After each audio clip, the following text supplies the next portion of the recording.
Merci beaucoup. Je vais me présenter rapidement. Donc, je suis Patrick Pincet, je suis effectivement le directeur général des services de la ville et de l'agglo de Colmar.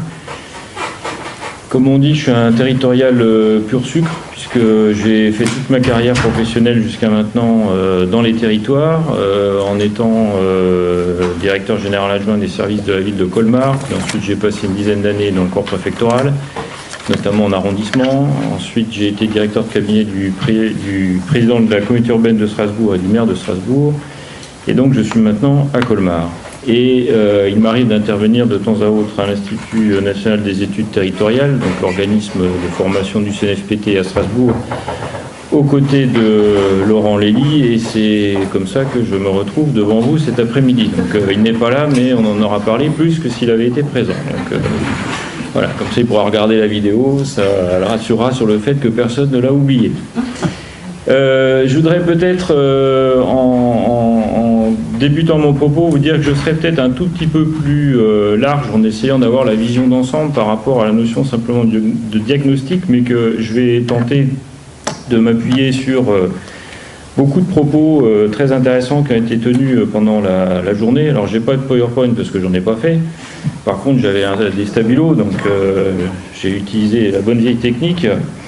Et ce que je voudrais peut-être dire, c'est que, pour commencer, ça avait été évoqué après l'intervention de Didier Kézé, quand on disait le diagnostic, ça sert à quoi, c'est pourquoi faire ensuite. Et quels sont les objectifs du coup à atteindre? C'est que me semble-t-il, enfin pour moi en tout cas, le diagnostic c'est d'abord un outil qui est au service de l'action territoriale et des projets territoriaux.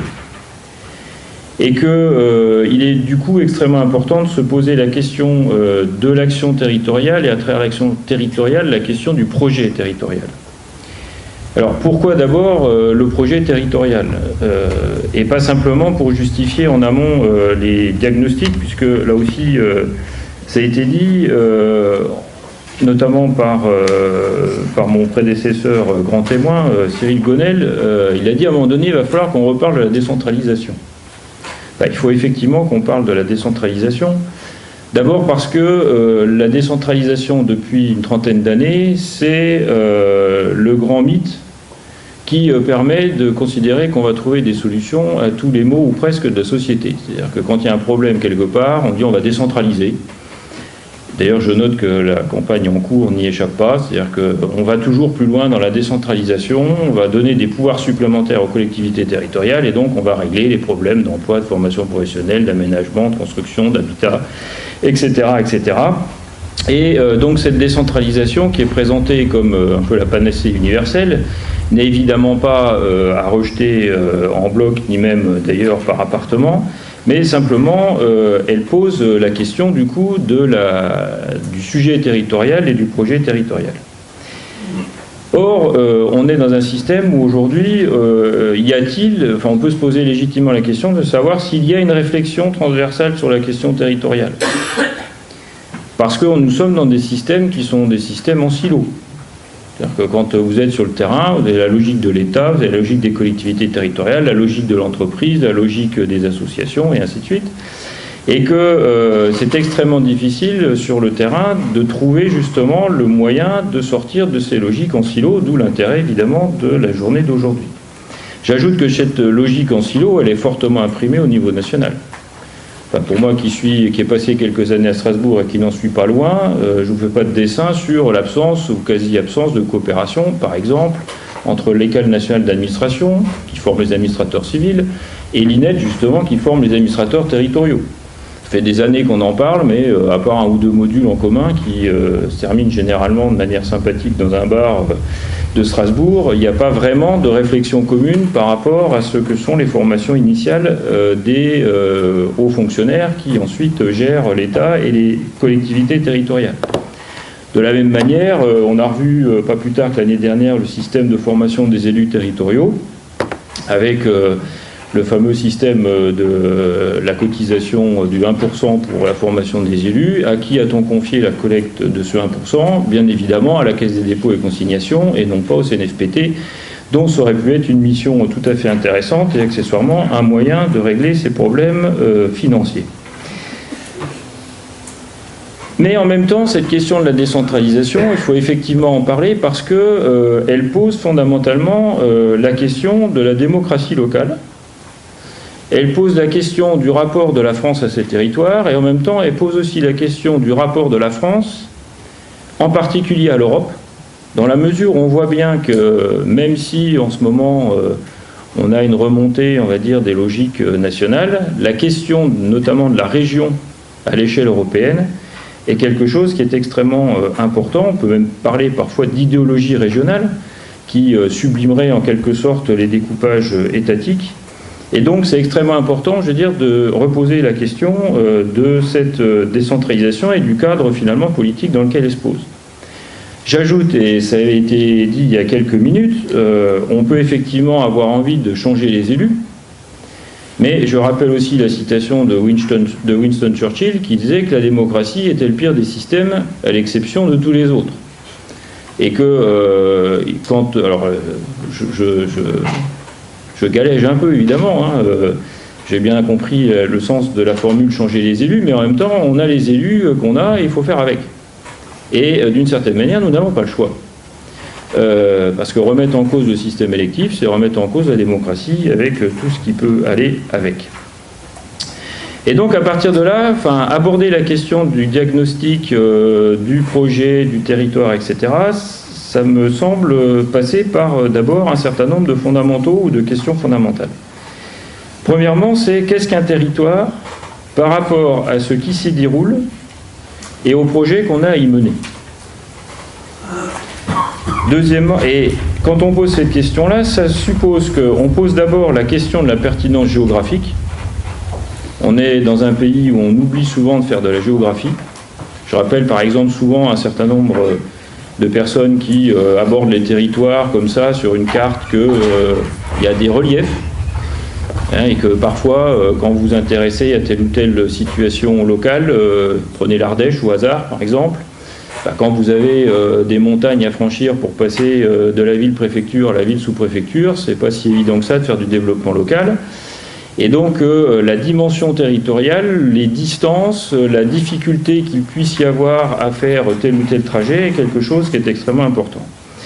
Deuxième idée, et ça a été évoqué à plusieurs reprises, notamment à travers la notion de pays ou autre, c'est la pertinence en termes de bassin de vie. C'est vrai que quand on prend la région Grand Est, on ne peut pas dire que Châlons en Champagne et Colmar, c'est le même bassin de vie. C'est peut-être aujourd'hui la même région, mais ça n'est évidemment pas le même bassin de vie.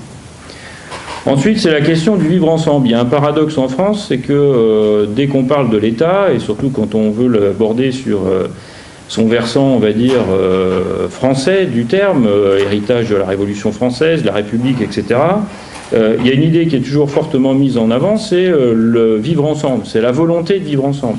Être capable de faire à un moment donné, comme on dit, France, parce qu'on partage un certain nombre de valeurs communes. Eh bien, cette logique, elle pourrait être aussi développée, notamment en matière, j'allais dire, de réflexion sur l'organisation non seulement des pouvoirs publics, mais aussi la diffusion d'un certain nombre d'éléments en matière de culture régionale ou autre.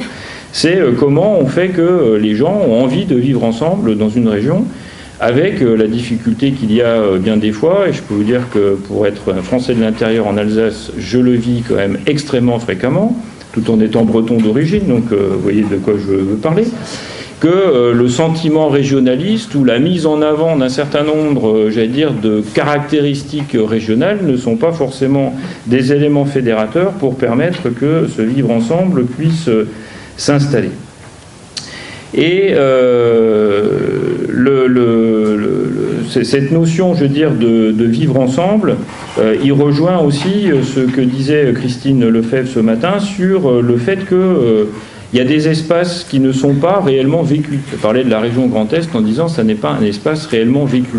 Et donc c'est comment on fait que des espaces deviennent réellement vécus, quelle que soit à la limite leur échelle, à travers la capacité de justement de partager des projets, de pouvoir avoir des ambitions communes, etc., etc. Ensuite, autre critère qui me paraît absolument essentiel, sinon on ne comprend pas la problématique territoriale, c'est la question de l'importance de l'angle de vue. Moi, j'ai été en poste 2 fois dans le corps préfectoral dans le département de Seine-et-Marne. J'étais directeur de cabinet du préfet, et puis 2 ans et demi après, j'ai été sous-préfet de Provins. Là, je peux vous dire, vous ne voyez pas tout à fait le département de la Seine-et-Marne de la même manière depuis Melun, ville-préfecture, que depuis Provins. Et que ce qui me paraissait objectivement relativement secondaire quand j'étais directeur de cabinet du préfet était devenu évidemment totalement essentiel quand je suis devenu sous-préfet de Provins. Et pas simplement parce que j'avais la pression, je veux dire, de Christian Jacob ou d'Yves Gégaud ou d'autres élus locaux qui évidemment défendaient leur territoire. Donc la question de l'angle de vue, la manière dont on se positionne, ou de là où on est par rapport à la vision qu'on a du territoire, est quelque chose d'extrêmement essentiel. Ensuite, il y a la question du projet par rapport à la construction du territoire. C'est-à-dire qu'il y a le territoire constaté, et puis il y a le territoire qu'on va faire en sorte de construire, avec la notion de volonté politique. C'est-à-dire que vous prenez un certain nombre d'ensembles, on parlait à table avec le secteur de Vitry-le-François, il y a comment on bâtit à un moment donné un territoire de projet, et comment on peut du coup entraîner le territoire ou créer le territoire à partir du projet plutôt que ce soit le projet qui résulte du territoire. C'est la question un peu de la poule et l'œuf, mais c'est quelque chose d'extrêmement important. Ce qui fait que, pour venir plus précisément au sujet d'aujourd'hui, pour moi le territoire, c'est d'abord effectivement des capacités d'analyse du territoire. C'est-à-dire, on a parlé de diagnostic, il y a effectivement des jeux de territoire, c'est-à-dire quelles sont les règles à un moment donné qu'on se met en commun entre les différents acteurs du territoire. Et puis, il faut aussi poser les bases à un moment donné de ce que sont les approches de ce territoire par les différents acteurs. La deuxième chose, c'est le fait que je ne pense pas qu'il puisse y avoir de projet de territoire qui ne repose pas sur une construction démocratique.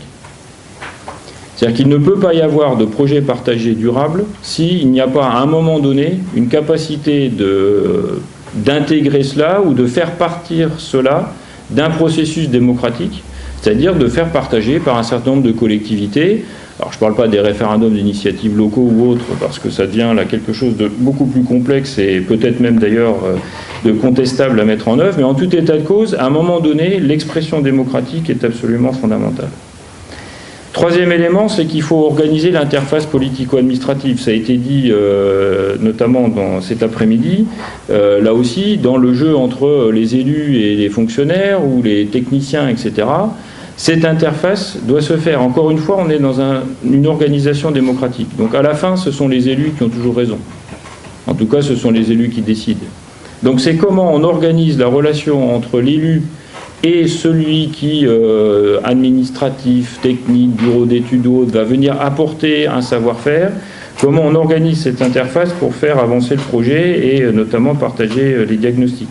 J'ajoute, et l'exemple belge est tout à fait intéressant, il y a aussi les associations. C'est comment on fait en sorte qu'on ait des associations qui soient puissantes, représentatives et qui puissent participer à l'élaboration du projet. Il faut des outils de planification. On a certes un diagnostic, mais après c'est quels outils, quelles méthodes, quel calendrier, quels moyens techniques, quels moyens humains, etc. On aurait beaucoup à dire sur la manière dont fonctionnent certains bureaux d'études dans notre pays par rapport aux projets territoriaux, en venant avec leurs petites valises, leurs copier-coller, leur PowerPoint préétabli. On change le nom, la date et c'est reparti pour un tour. Mais à l'arrivée, il faut quand même faire le chèque qui va évidemment avec. Il y a la question du calendrier politico-administratif qui est essentiel, et notamment le calendrier politique. Je rappelle qu'il y a des élections et que tout ça n'est évidemment pas indifférent avec la manière de pouvoir mener les projets. Il faut rassembler les compétences nécessaires, ça a été dit notamment par Delphine Lebris ou Alain Deneuillet ce matin, en disant il faut mettre les gens autour de la table, il faut être capable de faire que les gens dialoguent entre eux, et il faut aussi, de mon point de vue, peut-être refaire qu'il y ait une capacité d'innovation au niveau de l'action publique. Moi, j'ai le souvenir, dans les années 80 ou 90, de collectivités territoriales qui avaient une capacité d'innovation. Je rappelle par exemple que le RMI est issu d'expériences locales, avec une expérimentation ensuite qui a été menée en relation étroite avec l'État. Je trouve qu'aujourd'hui, on manque de capacités d'innovation, ou en tout cas, quand elles existent, elles ne sont pas partagées. Je pense par exemple à tout ce qui se fait en matière de développement durable, en matière de traitement des déchets ou en matière énergétique au niveau des bâtiments. On manque aujourd'hui d'un ensemblier, qui peut naturellement être l'État, qui fasse qu'à un moment donné, on soit capable de faire que ces expériences locales puissent être reproduites.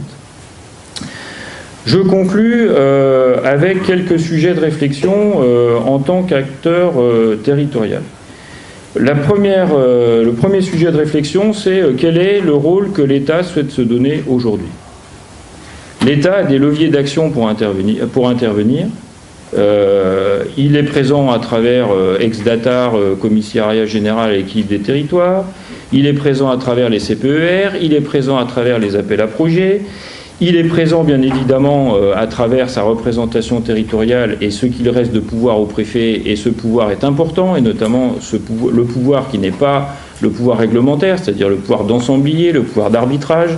Comme je le dis souvent, le préfet est le seul dans un département qui est capable de pouvoir faire venir à la même table les pires ennemis du département. Donc ça veut dire que l'État a des compétences.